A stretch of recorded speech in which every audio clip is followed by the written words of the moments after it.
Bihar polytechnic प्रवेश परीक्षा model solve paper 2019 का क्वेश्चन सही है।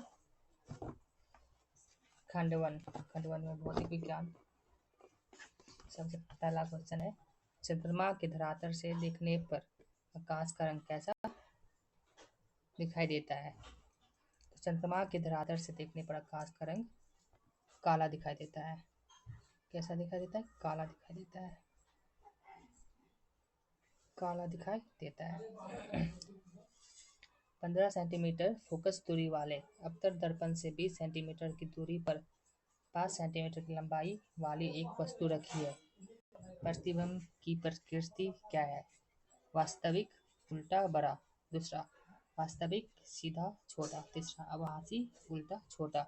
या डी, आभासी, सीधा, छोटा। तो इसका सही आंसर होगा वास्तविक, उल्टा और बड़ा।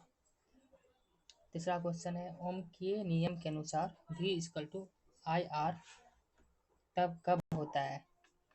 तो ए नंबर है V directly proportional R, I directly proportional R, C V inversely proportional R, D V directly proportional I। तो इसका सही आंसर क्या होगा?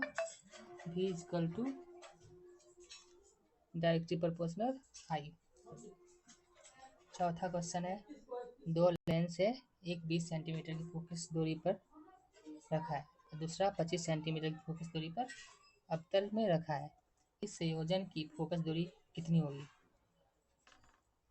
तो पहला है 0.01 सेंटीमीटर, बी 100 सेंटीमीटर, सी 10 सेंटीमीटर, डी 1 सेंटीमीटर।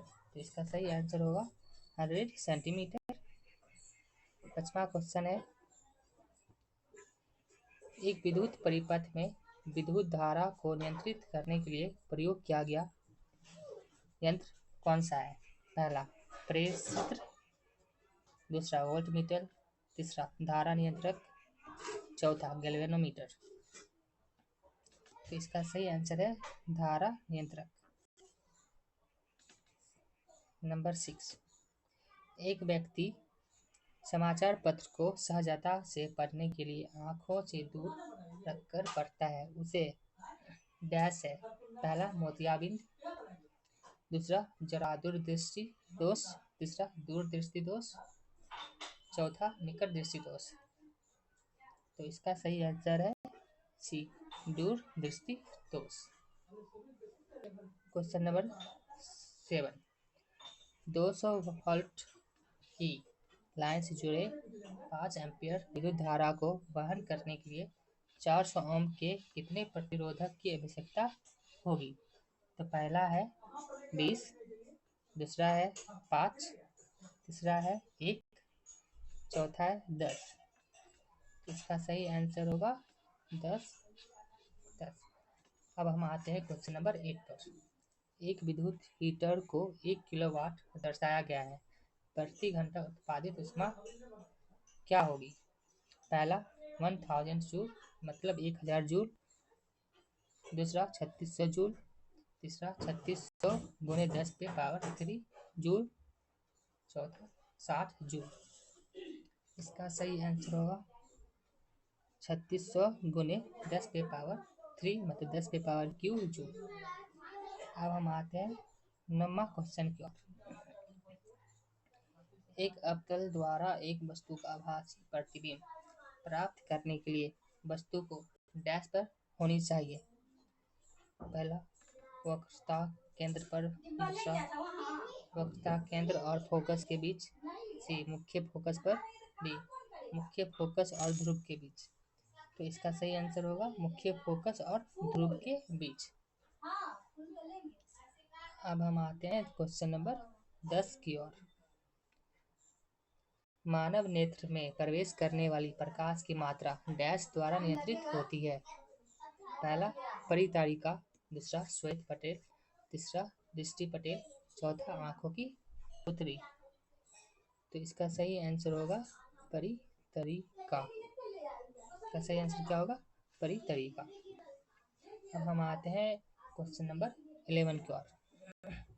भली भांति कार्य करने के लिए पवन विद्युत जनित्र न्यूनतम भाग की डैश पवन का गति का प्रयोग करता है। मतलब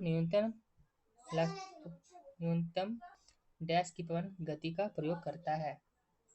तो पहला 1.5 किलोमीटर पर आवर, मतलब 1.5 kilometre per hour, 15 kilometre per hour, C 150 kilometre per hour, D 1500 kilometre per hour. तो इसका सही आंसर होगा 15 किलोमीटर पर आवर।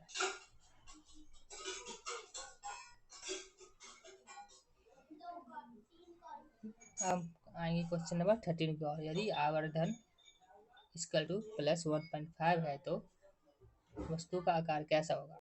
पहला, प्रतिबिंब का आकार इक्वल टू वस्तु का आकार वास्तविक प्रतिबिंब। दूसरा, प्रतिबिंब का आकार ग्रेटर देन वस्तु का आकार वास्तविक प्रतिबिंब। वस्तु का आकार ग्रेटर देन वस्तु का आकार आभासी प्रतिबिंब। वस्तु का आकार प्रतिबिंब के आकार के दोगुना आभासी प्रतिबिंब। तो इसका सही आंसर बी होगा। यदि वायु के जल का अपवर्तनांक 4/3 है तो जल से वायु का अपवर्तनांक क्या होगा? पहला 4 गुने 3, दूसरा 3/4, सी √4/3, डी √3/4। तो इसका सही आंसर 3/4 होगा। अब हम आते हैं क्वेश्चन नंबर 15 का। नेत्र विशेषज्ञों द्वारा लेंस की शक्ति प्लस 2.5 डायोप्टर बताई गई है, तो ये कौन सी लेंस होगी?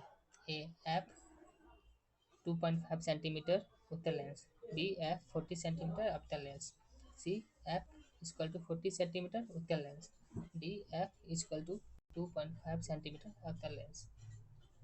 तो इसका सही आंसर होगा क्वेश्चन नंबर सी। अब आगे की क्लास नेक्स्ट पार्ट में आएगी।